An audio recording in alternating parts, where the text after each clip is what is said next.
viria como o Cordeiro de Deus enviado para morrer por nós. Aleluia, Deus. Aleluia. Ele veio para dar a sua vida por nós. Mas Cristo disse para os discípulos: olha, eu não vim redimir Israel, porque ainda não é o tempo da remissão.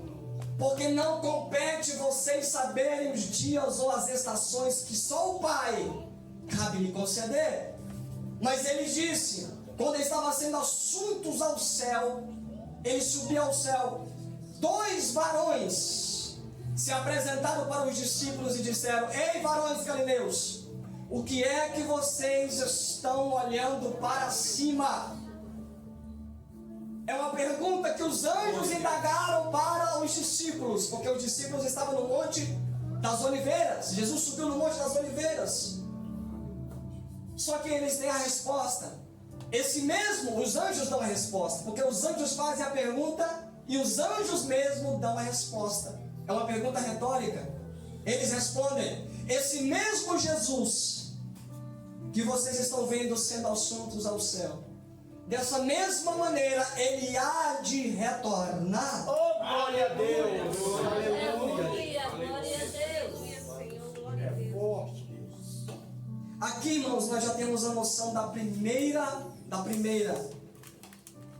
introdução, da promessa que Cristo virá para buscar a sua igreja.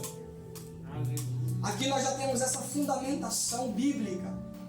Em todas as Escrituras, principalmente no Novo Testamento, nós temos várias alusões acerca de que Cristo virá buscar a sua igreja. Os irmãos terem noção, são mais de 800 alusões que Cristo virá buscar a sua igreja. Só que a questão do arrebatamento que Paulo trata em 1 Tessalonicenses, capítulo 4, aqui especificamente Paulo vai tratar, partindo já para finalizar, acerca do arrebatamento especificamente falando. Porque segundo a nossa confissão de fé das Assembleias de Deus, nós cremos que Cristo virá uma vez em 2 fases. Primeira fase, Jesus virá para a igreja. Segunda fase, Jesus virá com a igreja. Nós cremos nessa questão, nessa fundamentação bíblica, mas eu não creio porque está escrito na nossa confissão de fé das Assembleias. Eu creio porque está escrito nas Escrituras. Eu, como exegeta bíblico, eu não fico preso a sistemas teológicos. Eu tenho que tratar com o texto bíblico, eu tenho que procurar o seu significado de cada palavra no seu contexto e nas suas questões originais. Eu preciso encontrar a base no texto grego, eu preciso encontrar a base nessas questões para que eu possa ter a minha fundamentação para poder afirmar categoricamente e explicar e aplicar para a igreja de Cristo. Eu não posso sair aqui interpretando a Bíblia de qualquer modo, porque existem ferramentas, existe obviamente várias ferramentas que nós usamos de interpretações bíblicas para nós podermos aplicar de maneira correta para a igreja de Cristo. Nós não interpretamos a Bíblia de qualquer maneira. Existem regras de interpretação, existem ferramentas que nós utilizamos para interpretar a Bíblia. E isso é fundamental para nós entendermos o contexto de 1 Tessalonicenses. Paulo funda essa igreja na sua segunda viagem missionária, Atos capítulo 17. Se você conhece um pouco de Bíblia, você sabe que Paulo funda essa igreja ali, obviamente, na região da Macedônia, que era, obviamente, ali da ocidental, ou Oceania, podemos dizer assim, ficava do lado do ocidente, tinha o lado do oriente, mas Paulo, ele queria muito pregar em outras cidades, mas infelizmente o Espírito Santo compeliu a ele pregar nesta cidade. Ó Paulo, vai para a Europa, vai para o lado da Macedônia, porque se você sabe, ele recebeu uma visita de um varão macedônico. Você vai ver em Atos capítulo 16, ele recebe essa visita de um varão macedônico chamando ele. Obviamente, era claro que era uma visão, mas era real. Esse varão chamava ele: venha para este lado, porque nós precisamos ouvir a mensagem do Evangelho. Nós precisamos, Paulo. E o Espírito Santo compeliu para que ele fosse para a região da Macedônia, ou da Europa, podemos dizer assim. Aqui, na região da Macedônia, Paulo funda a cidade de a igreja de Tessalônica, porque esta cidade, que era, obviamente, a capital da Macedônia, nós podemos ter uma base para nós entendermos que esta igreja, dentro desta cidade que Paulo fundou, porque aonde Paulo ia, ele tinha uma estratégia. Que estratégia era essa, Diego? A estratégia era, ele sempre ia em pontos estratégicos. Se você for estudar todas as viagens do apóstolo Paulo, você sempre vai ver Paulo indo em cidades que faziam parte de capitais. Corinto, capital da Acaia. Você via Paulo ir para Éfeso, capital da Ásia. E agora em Tessalônica, que era a capital da Macedônia. Paulo tinha pontos estratégicos, porque ele sabia, se ele fosse para a cidade da capital, ele saberia que ficaria mais fácil para que o Evangelho se expandiria, para que o Evangelho fosse anunciado não só ali, mas fora da cidade, em outros locais, em outras regiões. E é por isso que nós entendemos que essa igreja, que foi fundada pelo apóstolo Paulo, estava passando por alguns problemas. E que problemas era esse? Preste atenção. Que problemas era que a igreja de Tessalônica estava enfrentando, Diego? Ela estava enfrentando alguns problemas, essa igreja. É por isso que Paulo tem a responsabilidade de escrever uma carta para esta igreja. É Paulo que escreve essa carta.